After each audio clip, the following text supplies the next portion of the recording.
Hey, oh,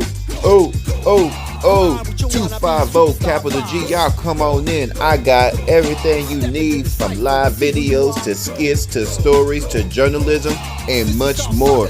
Kick back, relax, and bring your A game. Direction and serenity. Let's go.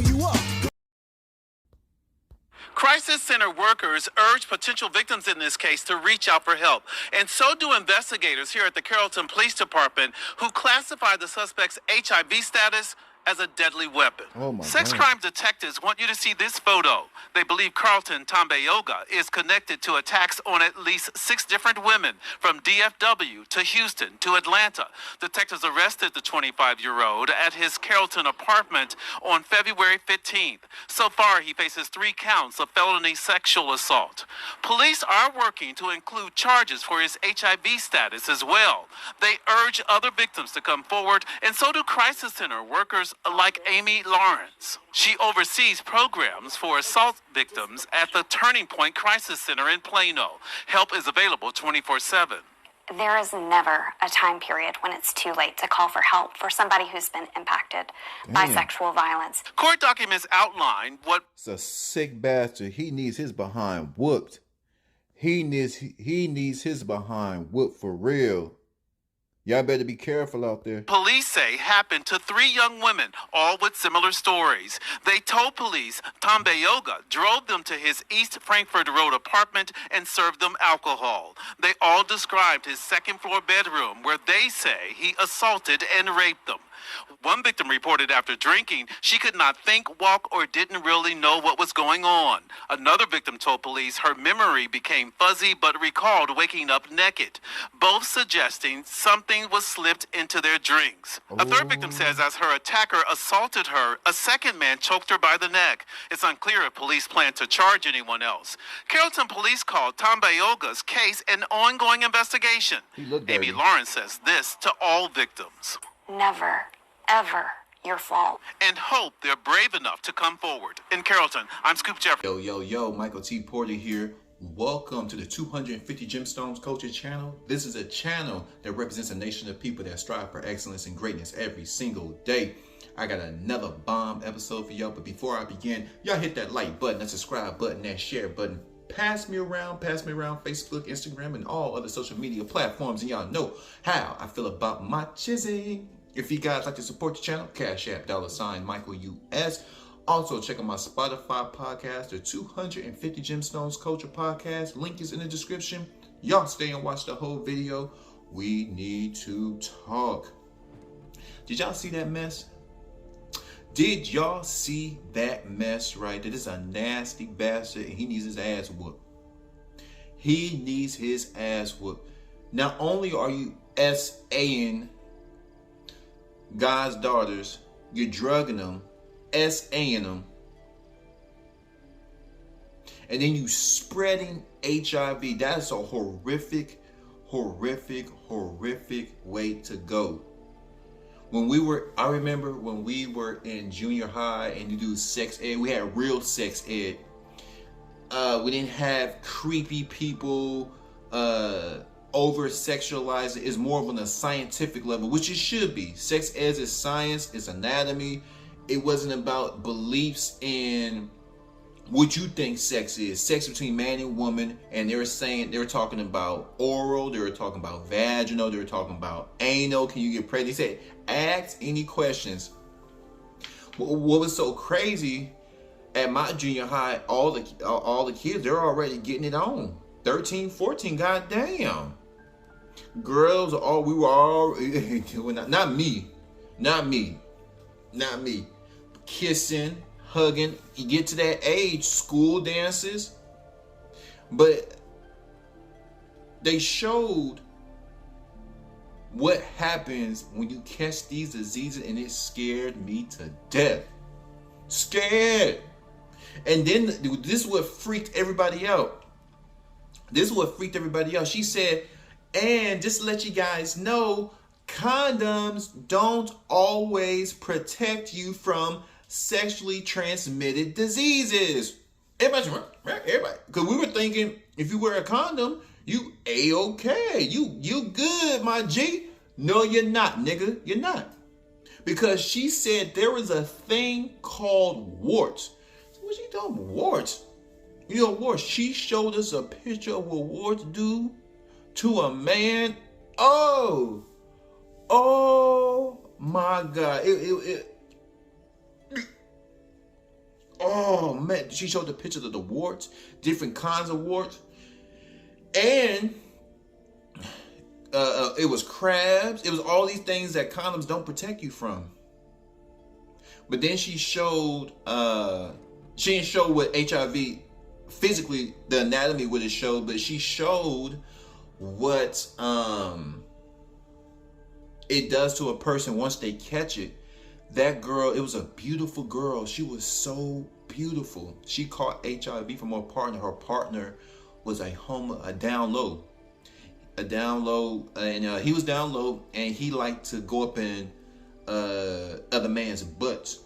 So that was his thing. But then he, brought it home to his girl. I think she was a white girl. Yeah, she was a white girl, Latina. I think she was a white girl. She was so beautiful. She was a cheerleader in college, and I think she was young. She was like 22. When the HIV took over her body, they were showing her day to day what she had to do to survive day to day. The amount of pills she had to take every single day, and she was withering away. All her face, she had HIV, and then it went to full-blown AIDS. So some people catch HIV, and I guess if they catch it in time, and you still gotta take all these medications, but it won't go to AIDS. Once you get AIDS, you pretty much done for. Once you get AIDS, it's pretty much done for. AIDS. Just getting some booty, getting some cookie. That eggplant.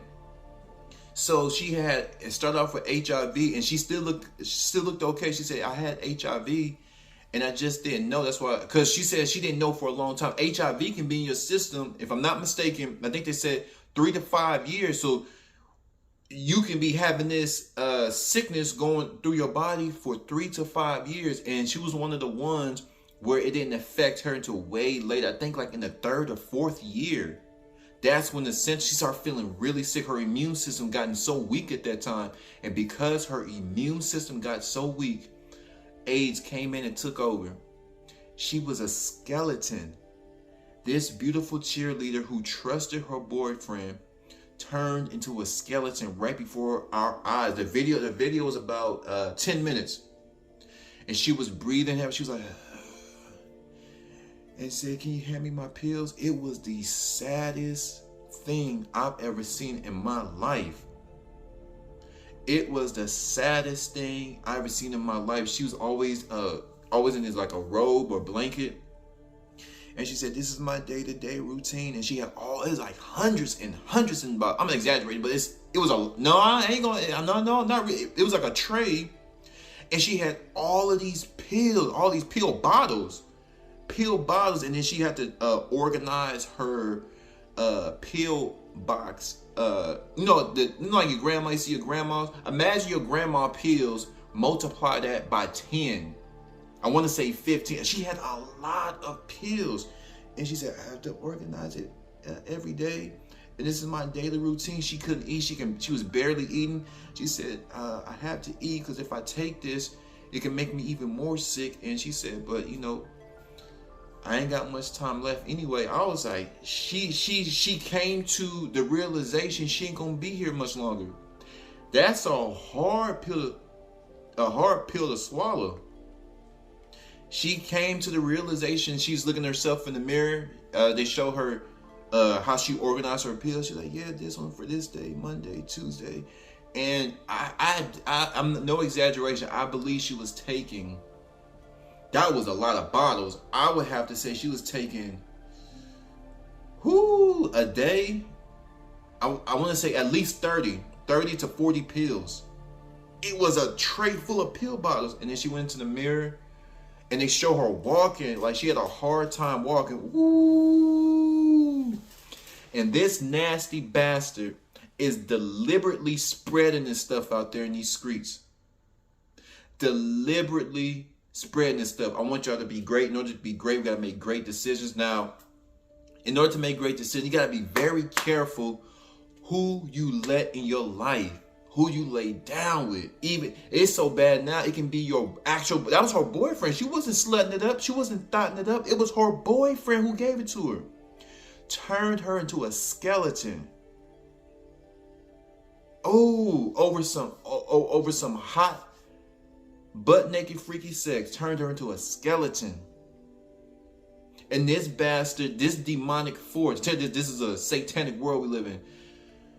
Hell on earth. This man is spreading this stuff to other ladies, getting them, slipping stuff into their drinks and drugging them. This man woke up, out of all the things you could be doing as a man, building a community, giving back to the children, giving back to people in your age group, motivating people. No. I just want to go out here, drug up people, SA women, and spread this very deadly disease to them. Y'all flood my comments.